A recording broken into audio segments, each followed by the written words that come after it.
दुनिया ईरान युद्ध की वजह से गंभीर आर्थिक संकट के मुहाने पे खड़ी है, लेकिन इसके बाद भी गोल्ड और सिल्वर में निवेश की मांग निधारत है। उल्टे गोल्ड और सिल्वर भारी कीमतों में गिरावट देखने को मिल रही है। सोने चांदी की कीमतों में सर एक टिप्पणी आपकी जरूर बनती है। सोने और चांदी, पूरा युद्ध बीत गया, युद्ध के बाद युद्ध चल रहा था तो वो नीचे, युद्ध खत्म हो रहा है तो वो नीचे। क्या लग रहा है आपको कि सोने चांदी में क्या रुख बनता दिख रहा है? पहले दो चीजें हम समझ लें। एक तो हम वो चार्ट ग्राफिक दोबारा देख लें कि जो संभावित परिदृश्य हैं वो क्या दिख रहे हैं हमें। अगर आज की परिस्थिति में जो लोग कल का बाजार है, कल के बाजार की तैयारी कर रहे होंगे, तो वो ग्राफिक हम दोबारा देख लें कि अगर 5 दिन में समझौता होता है तो कच्चे तेल की कीमतें $70 से $78 के आसपास पहुंच सकती हैं।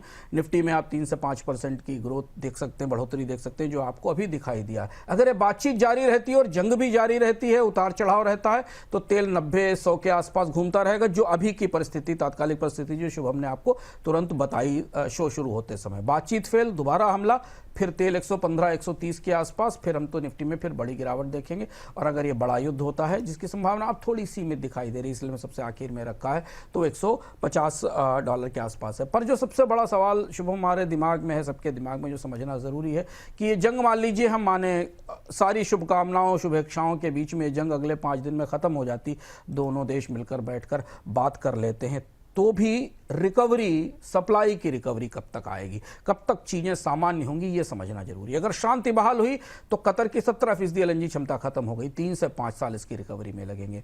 ईरान के तेल को तो बड़ा नुकसान हुआ है, चारों तरफ पूरा ईरान का ऑयल सेक्टर ध्वस्त है हमलों से, 2 से 5 साल लगेंगे। खाड़ी की कई रिफाइनरी बंद हैं, तेजी से अगर शुरू करेंगे तो 6 से 18 महीने लगेंगे। होर्मुज की शिपिंग में माइन स्वीपिंग करने के लिए, वहां से माइन्स हटाने के लिए 1 से 3 महीने लगेंगे। और ईरान की तो खैर जो सेना को नुकसान हुआ है उसमें 5 से 10 साल लगेंगे। हम एक चीज़ और बता दें, जो चूंकि बोनस पॉइंट पे हम आपको भविष्य की चीज़ों के बारे में आगाह करने की कोशिश करते हैं। अगर आप पुराने उदाहरण देखें, कुवैत की जो युद्ध हुआ था 91 में, उसके बाद 4 साल लगे थे रिकवरी में वापस आने में इस तरीके की जंग में। और ईरान तो खैर 1979 की जंग के बाद पूरी तरह उबर नहीं पाया था। तो ये परिस्थिति अभी हमारे सामने है। अब हम गोल्ड के और सिल्वर की तरफ चलते हैं। गोल्ड की कीमतों में हमने 3 बड़े घटनाक्रम देखे। कल भी हमने आपको बताया था कि महंगाई की संभावना, ब्याज दरों में बढ़ोतरी और बॉन्ड यील्ड बढ़ने के कारण गोल्ड में बहुत तेजी से सेल ऑफ आया। और जो सेल ऑफ आया इसमें मैक्सिमम पेपर गोल्ड और लेवरेज्ड सेल ऑफ था। ETF से काफी पैसा निकला। एक खबर जिसने बाजार में सोने को तोड़ा शुभम, जो बात स्पष्ट नहीं थी लेकिन तमाम गोल्ड के ट्रेडर से बता रहे थे कि मिडिल ईस्ट के देशों ने गोल्ड को सेल किया है, क्योंकि उनके रेवेन्यू पर बड़ा असर हो रहा है और गोल्ड के बड़े रिजर्व है मध्य पूर्व के देशों के पास, कतर, UAE, सऊदी अरब के पास। क्या उन्होंने गोल्ड को इनकैश किया है, क्योंकि उनको लग रहा था कि जंग लंबी चलेगी और उनके पास राजस्व नहीं होंगे। इस वजह से सोने में इतनी तेज गिरावट हमें दिखाई दी। तो दोनों फैक्टर एक साथ थे। एक तरफ तो संकट का साथी है सोना, और संकट आया तो लोगों ने इसको बेचा और डॉलर में हमें मजबूती दिखाई दी। दूसरी वजह जो महंगाई की और इन्फ्लेशन की, रिसेशन की संभावना थी, ब्याज दरें बढ़ने की संभावना थी, उसका असर हमें सोने की कीमतों में दिखाई दिया। और सोना चूंकि $5-4 के आसपास टिका ही हुआ था, तो वहां से इसके गिरने की गुंजाइश भी बनती थी। सर एक चीज और कि ठीक है, आज अगर ये युद्ध रुक गया, बोल रहे हैं कि जैसे 5 दिन अभी टला है, हो सकता है आगे कोई डील हो जाए, कोई समझौता हो जाए, या युद्ध खत्म ही हो जाए, मान लीजिए ऐसे संकेत मिलने लगे। क्या आपको लगता है कितना समय रिकवरी में लगेगा अर्थव्यवस्थाओं के लिए, बाजार के लिए?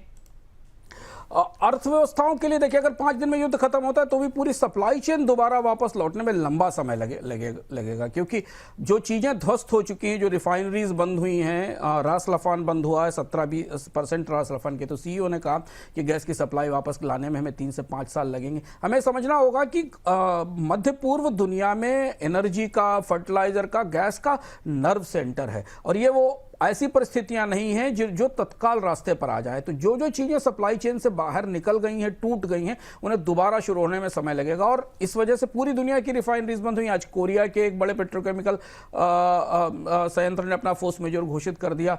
तो 3 से 4 महीने का ये बड़ा असर दिखाई देगा आने वाले दिनों में। तो ये जो लैग इन्फ्लेशन है, जो हम जो इस सप्लाई चेन के टूटने के कारण दिखाई दी है, वो 3 से 4 महीने बल्कि 6 महीने तक ले सकती है, खासतौर से गैस की सप्लाई को लेकर और रिफाइनरीज में प्रोडक्शन नॉर्मल होने को लेकर। ये पहला मौका है। इस तरीके की परिस्थिति तो नहीं बनी है। तो ये लंबा समय अगर लेता है तो फिर हमें इसकी जो एक महंगाई है कच्चे माल के तौर पर या बाकी चीज़ों पर, उसका असर हमें आने वाले कुछ महीनों तक पड़ता दिखाई देगा, बशर्ते ये जंग 5 दिन में बंद हो जाए। और अगर नहीं बंद होती तो फिर तो परिस्थितियां जैसी हैं उससे ज़्यादा विकट हो सकती हैं। उससे ज़्यादा विकट हो सकती हैं, बिल्कुल।